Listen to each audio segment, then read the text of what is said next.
Hello, everyone. Welcome back to the Bucket of Think Tank, and today we're going to talk about Batman issue number 45, or as I'm calling it, Booster Gold does it again in what may be the cruelest way possible, and most incompetent.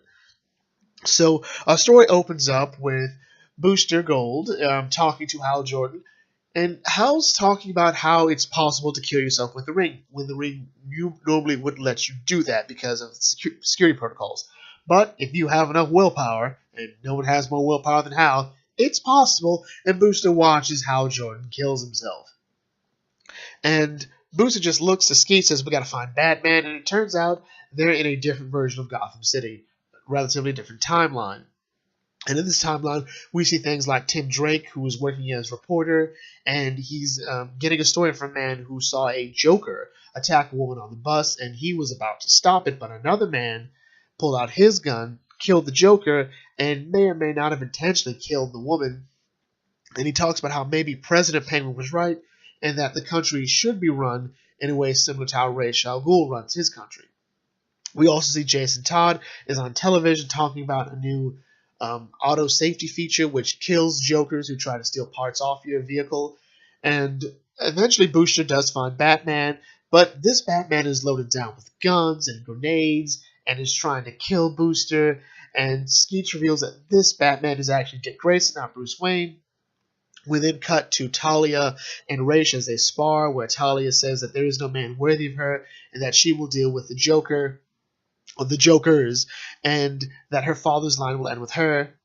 So Bruce is eventually able to escape Batman and finds Bruce at his birthday party / parents' wedding anniversary, and he's able to pull Bruce aside and tell him exactly what happened. So apparently, in Booster's infinite wisdom, he says, I want to get a gift for your wedding because you're going to marry Catwoman. And I thought, well, I remember the story I heard about Superman getting to see a different version of his life where he'd always lived on Krypton, was married, and had a son. And I thought, okay, that was cool because he saw that his life was actually better. And he figured, well, I can't get the Black Mercy orchid, so I'm just going to go back in time and save your parents. And yeah, here we are here. I thought this would show you that your life is better with your parents dead. And yeah, now we're ready to go. And Bruce is rightfully devastated. He's got his hands in his head I always knew. I had these thoughts that, weren't my own.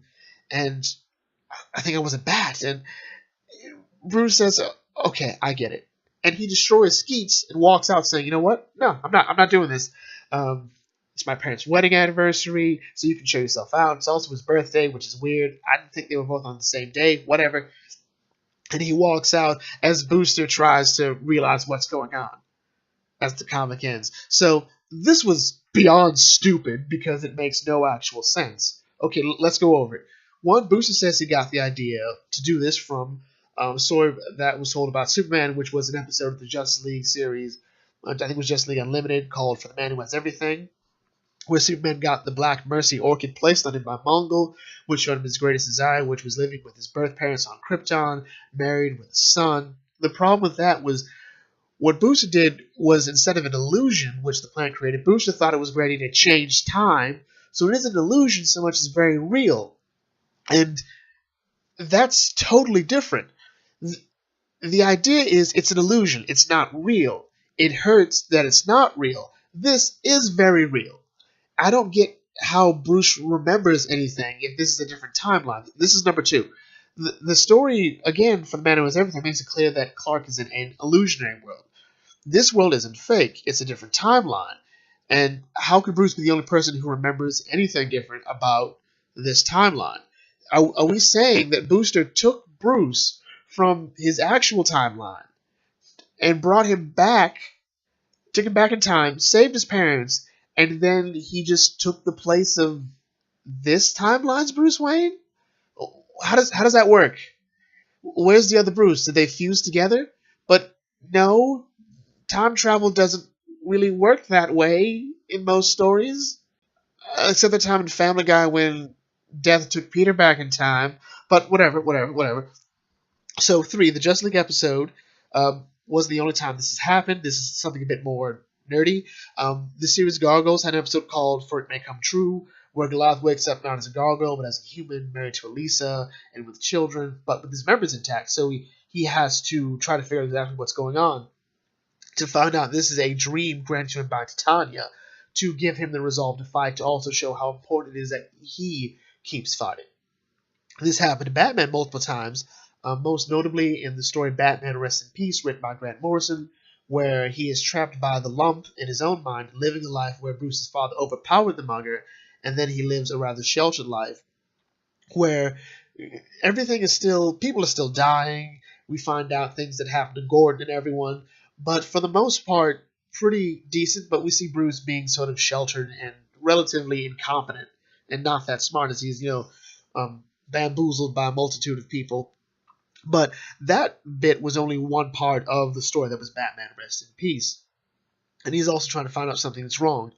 It happened again in a much better version of this in the Batman animated series episode Perchance the Dream, where the Mad Hatter traps Batman in his perfect world where his parents are alive. He isn't Batman, but there's still a Batman out there, and he's married to Selina Kyle. And in that story, he begins to accept that reality for a bit, believing that everything before was just a dream. Until he finds out that it isn't real.